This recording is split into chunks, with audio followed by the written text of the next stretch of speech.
Everybody, my name's Drake, and I'm giving my biographical speech today. And I just want to start off with a question. Who do you idolize? And why do you idolize them?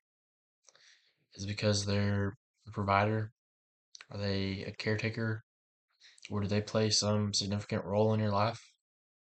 Or do they just love you? Well, for me, that's my father. And I idolize him. And I'm going to tell you about his childhood, his hardships, his failures, and his successes to paint a picture for myself and hopefully for you. And before I get there, just want to show you a picture so you have an idea of who he is. This is him, and that's me a long time ago. And that's in Florida. That's where my dad grew up in.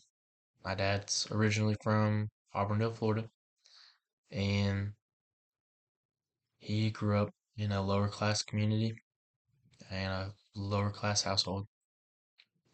He had a lot of struggle happening in his life, and he grew up poor, and he didn't know how to handle a lot of things because his parents were always working to try to change that. He had a lot of anger issues, and he didn't know how to deal with it. When he found football, it was a door for him to take everything out, and leave it right there. And at a young age, he became really good at football. It carried him throughout his life, at least his childhood, and he was able to start as a varsity captain his freshman year of high school, which is nearly unheard of. And in doing so, he became the captain for the varsity all the way till he graduated. And because he was so good, he got a scholarship from the University of Florida that was going to pay for his whole tuition just for him to play football. And he was that good, but he struggled with studying and academically in general. He had several learning disabilities, and in doing so, he had to take the ACT untimed, but the NCAA didn't permit it, and they took all his scholarships away because he couldn't pass it timed. And he found a little college out in Kansas, and that was the best he could get with the ACT scores he's had. And that's going to lead into him going through some of the biggest hardships of his life. That's what I'm going to tell you about next.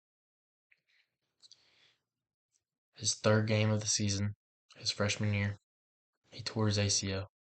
And in the 90s, that is an impossible injury to recover from, and his football career ended right there. He tried to get it back, but he ended up couldn't get it back. And after he tore his ACL, he flunked out of school, couldn't even pass the first semester. Stopped going to classes, stopped studying for tests, just became overwhelmed. Within the next 3 years, he'll move back to Arkansas, where he met my mother a while back, and they're going to get married within those 3 years. And he started making money. He started working hard, and in doing so, he started buying more that he thought he could. Uh, and it ended up putting him and my mother in a really tight spot.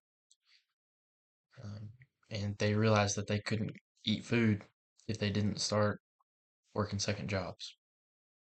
And after they worked that for a while, my dad got fired because of a knee surgery.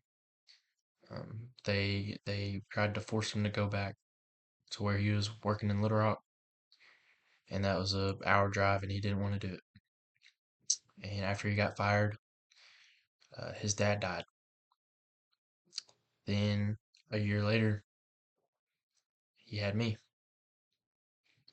and doing so came a lot of expenses. That's already after losing his father, and he didn't know how to handle any of it because he couldn't take his anger out on the football field because he couldn't play anymore. and he didn't have any guidance in how to be a father. But in 2009, he changed all that around, and that's where he started having success. And that's what I'm going to talk to you about next. He found the Lord, and the Lord led him to Ola, Arkansas, and they bought a farm for $100,000, which is nearly unheard of. And they turned it into $1 million within 6 years. And he taught me that without hard work and the Lord, nothing is possible. But with the Lord and hard work and a good work ethic, everything's possible.